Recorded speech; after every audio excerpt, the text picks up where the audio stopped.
मुग्धा और उसकी सास के बीच पूरा समय सास के किसी न किसी काम को लेकर मतभेद चलते ही रहते हैं।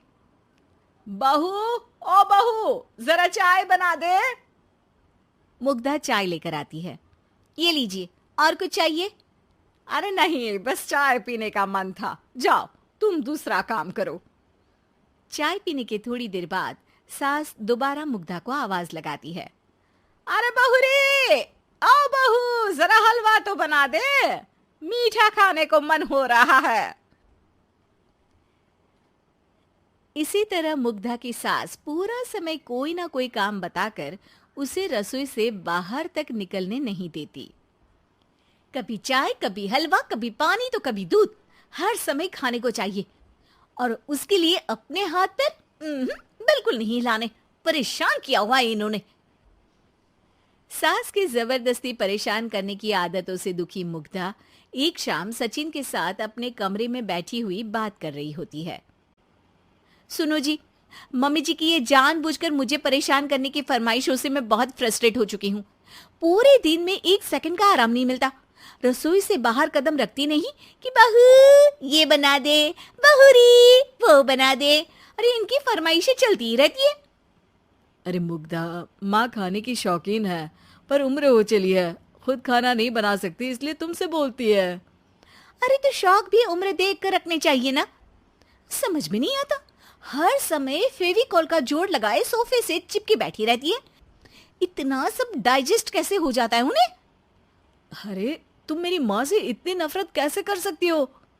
मैं उनसे नफरत नहीं करती जी, बस परेशान हूँ।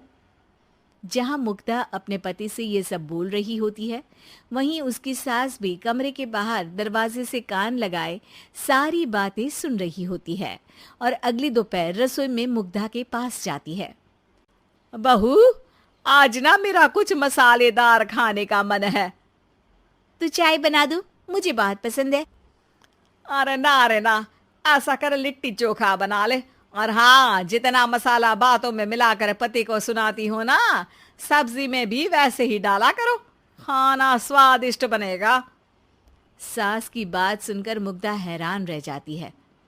मतलब अब पूरा समय मुझ पर हुक्म चलाने के साथ बंद कमरे में हुई पति पत्नी की बीच की बातें भी सुनती है? अरे बात जब मेरी थी तो सुनने में क्या दिक्कत है? ये कहकर सास वहां से चली जाती है। अरे अब तो हद पार हो गई, इस तरह से तो ये मेरा जीना मुश्किल कर देंगी। मुग्धा सास की हरकतों से परेशान उसका हल सोचने लगती है और इसी तरह कुछ दिन बीत जाते हैं, जिसमें सास का जन्मदिन आता है। मुग्धा बहुत खुशी के साथ अपनी सास को एंड्रॉइड मोबाइल गिफ्ट करती है। मम्मी, आपको सबसे बात करने के लिए बहुत दिक्कत होती है ना, कभी सचिन तो कभी मुझे बोलना पड़ता है, पर इस मोबाइल से आपको कोई दिक्कत नहीं होगी। एक जगह बैठे बैठे बहुत कुछ कर सकती हैं अब आप।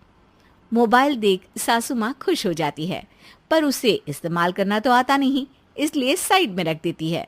जिसे देख मुग्धा घर का सारा काम छोड़ मोबाइल सेट कर सास को इस्तेमाल करना सिखाने लगती है, जिसके बाद अब सास पूरा समय मोबाइल में ही लगी रहती है।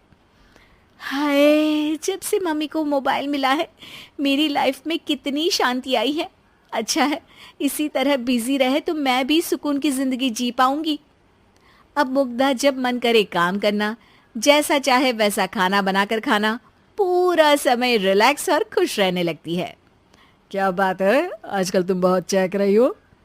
अरे मम्मी जी से छुटकारा जो मिला है, अब ना फरमाइशें ना छुप छुप कर बातें सुनना।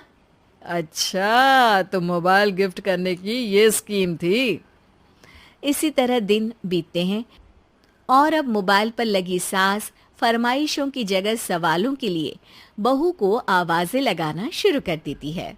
अरे बहू सुन तो, देख जरा किसी का फोन क्यों नहीं मिल रहा? रिचार्ज खत्म हो गया है, पर अभी 4 दिन पहले ही तो मैंने किया था, इतनी जल्दी कैसे खत्म हो गया? अरे मैंने कल तेरी कनाडा वाली मौसी सास से 3 घंटे बात की थी ना। क्या? इतना महंगा तो मोबाइल भी नहीं आया जितना महंगा इसका रिचार्ज पड़ रहा है। इसके बाद तो जैसे मुग्धा के दिन के 24 घंटे में से 20 घंटे सास के पास उनके मोबाइल रिलेटेड प्रॉब्लम सॉल्व करने की ड्यूटी ही बन जाती है। अरे मुग्धा, ये मोबाइल में अचानक तेरी मौसी सास की शक्ल क्यों दिखने लगी? और ये तो हिल भी रही है। मम्मी, ये गूगल डुओ का वीडियो कॉल है। इसमें आप बात करने के साथ एक दूसरे की शक्ल भी देख सकती हो। अच्छा, ये तूने मुझे पहले क्यों नहीं बताया? अब बताने के लिए पहले नहीं बताया। इसी बीच सचिन भी वहां आ जाता है और सास अपनी वीडियो कॉल में बिजी हो जाती है। क्यों, सास बहू में क्या गपशप चल रही है? इसे गपशप नहीं, दिमाग का दही होना बोलते हैं। पर तुम तो मम्मी को मोबाइल देकर बहुत खुश थी, फिर क्या हुआ? हाँ, उसका सुकून भी कुछ ही दिन मिला। अब घर के टंटे खत्म हुए तो मोबाइल की टिंग टिंग शुरू हो गई। देखो भाई, कुछ पाने के लिए कुछ खोना तो पड़ता है। आखिर तुमने मोबाइल अपने फायदे के लिए ही तो दिया है, तो फिर सवालों के जवाब भी देने पड़ेंगे, क्योंकि जब तक उनके हाथ में ये फुंथरू रहेगा, तुम्हारी लाइफ में प्राइवेसी और सुकून रहेंगे। कहने का मतलब है अगर इससे प्यार बढ़े तो दाग अच्छे हैं। अरे मुझे पहले दिन से ही पता है मोबाइल किस मकसद से दिया गया है। भूलो मत, इससे पहले मैं बातें ही सुनती थी। सास की ये बात सुनकर मुग्धा शॉक में और सचिन हंसता रह जाता है।